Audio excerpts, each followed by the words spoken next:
Terima kasih pemirsa, Anda masih bersama kami. Indonesia akan membawa 6 isu dalam World Water Forum ke-10 yang akan digelar di Bali pada 18 hingga 25 Mei 2024. Dirjen Pengendalian Pencemaran dan Kerusakan Lingkungan KLHK Sigit Relianto menyebutkan, Kementerian LHK dalam WWF nantinya akan mengadakan side event menuju gelaran WWF ke-10 dengan memperkenalkan sistem permulaan air yang berbasiskan daerah aliran sungai dan sistem monitoring yang relatif lebih maju. Indonesia akan membawa 6 isu pada World Water Forum ke-10 yang akan digelar di Bali pada 18 hingga 25 Mei 2024.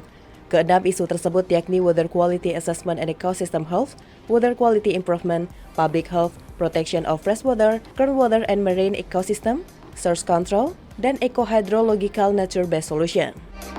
Tak hanya itu, Dirjen Pengendalian Pencemaran dan Kerusakan Lingkungan KLHK Sigit Relianto dalam dialog konferensi pers FMB 9 Road to 10th World Water Forum dengan tema Jaga Kualitas Air, Jaga Indonesia, menyebutkan Kementerian LHK dalam WWF nantinya akan mengadakan side event menuju gelaran WWF ke-10 tersebut. Pada side event tersebut, KLHK akan memperkenalkan kepada negara-negara lain mengenai sistem permulaan air yang berbasiskan daerah aliran sungai dan memperkenalkan sistem monitoring yang relatif lebih maju dibanding negara lain, serta bagaimana selama ini sistem tersebut mampu mengintegrasikannya dengan pemerintah daerah hingga kolaborasi pentahelix dengan perguruan tinggi.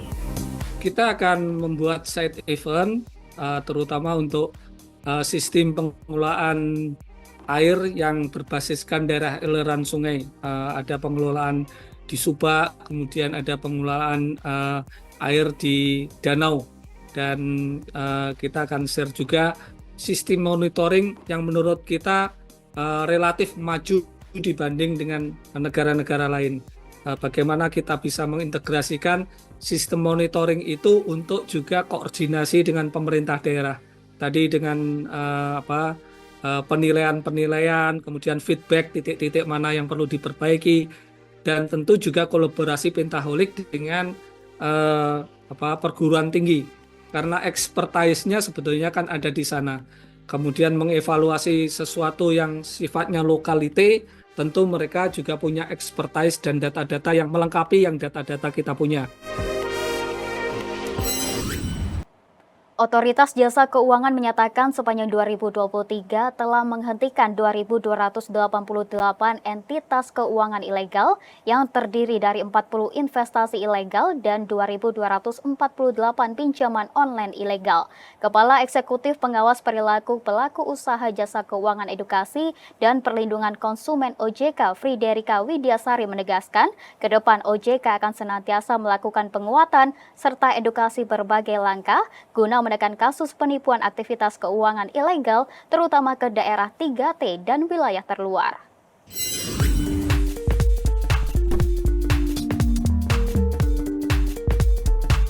Otoritas Jasa Keuangan melalui Satuan Tugas Pemberantasan Aktivitas Keuangan Ilegal atau Satgas Pasti terus melakukan pemblokiran terhadap investasi bodong dan pinjaman online ilegal. Kepala Eksekutif Pengawas Perilaku Pelaku Usaha Jasa Keuangan Edukasi dan Perlindungan Konsumen OJK Friderika Widyasari Dewi mengatakan, Satgas Pasti bahkan berhasil menghentikan 2.288 entitas keuangan ilegal pada 1 Januari sampai dengan 31 Desember 2023. Hingga kini terdapat setidaknya 6.149 entitas ilegal yang telah diblokir sejak 2017 sampai dengan 31 Desember 2023. Perinciannya meliputi 1.218 investasi ilegal, 6.680 pinjol ilegal, dan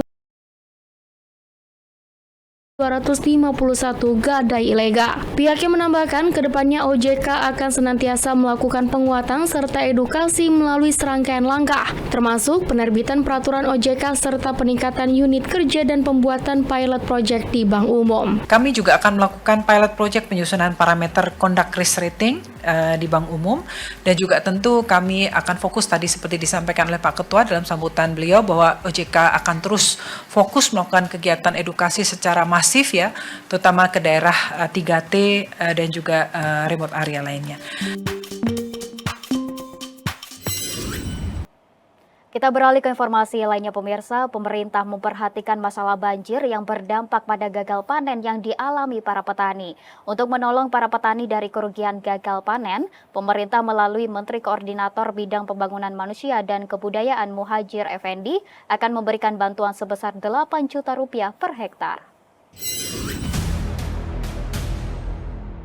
Menko PMK Muhadjir Effendi dalam konferensi pers di Gedung Kementerian PMK Jakarta mengatakan pemerintah akan kembali meneruskan pemberian bantuan kepada para petani yang sawahnya mengalami gagal panen. Pemerintah telah menyiapkan anggaran sebesar 200 miliar rupiah untuk membantu para petani yang sawahnya gagal panen akibat banjir, kekeringan, dan hama. Kebijakan ini dibuat agar petani dapat kembali memproduksi pangan yang menjadi kebutuhan masyarakat. Perlu diketahui, pemerintah melalui BNPB pada 2023 lalu telah memberikan bantuan serupa melalui dana siap pakai senilai 8 juta rupiah per hektar bagi setiap petani. Berdasarkan data BNPB tercatat sebanyak 331 bencana banjir atau sekitar 44% total kejadian bencana terjadi pada Januari hingga Maret 2023. Dari persentase tersebut, 136 kabupaten dan kota di 20 provinsi terdampak gagal panen akibat banjir dengan total lahan terdampak sebesar 54.000 hektar. Sementara itu, bantuan pada tahun ini disebut Muhadjir akan diberikan berdasarkan rekomendasi Menteri Pertanian selaku pemegang data dan informasi wilayah sehingga bantuan bagi para petani tepat sasaran. Muhadjir juga mengatakan penyaluran bantuan akan dibayarkan melalui PT Jasindo. Dan sekarang ini adalah kita tadi memutuskan karena kemarin bantuan itu belum selesai diberikan kepada para petani, RTM ini telah memutuskan bahwa bantuan tersebut akan dilanjutkan, akan diberikan kepada mereka yang terdampak gagal panen pada tahun 2023.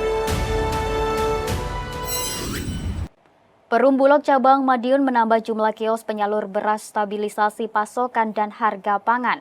Penambahan distribusi ini untuk memenuhi kebutuhan masyarakat akan beras murah di pasar-pasar di Kota Madiun.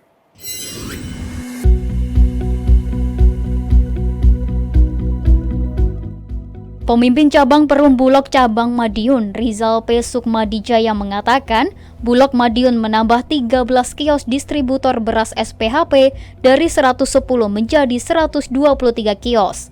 Para distributor tambahan ini disebut Rizal akan mendapat jatah tambahan 2 ton beras SPHP per minggu.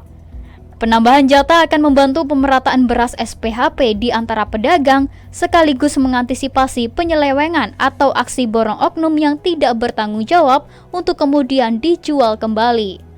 Sebelumnya Rizal menyebut telah menerima aduan masyarakat yang menyatakan beras SPHP sulit didapatkan di pasaran namun keberadaannya tidaklah langka.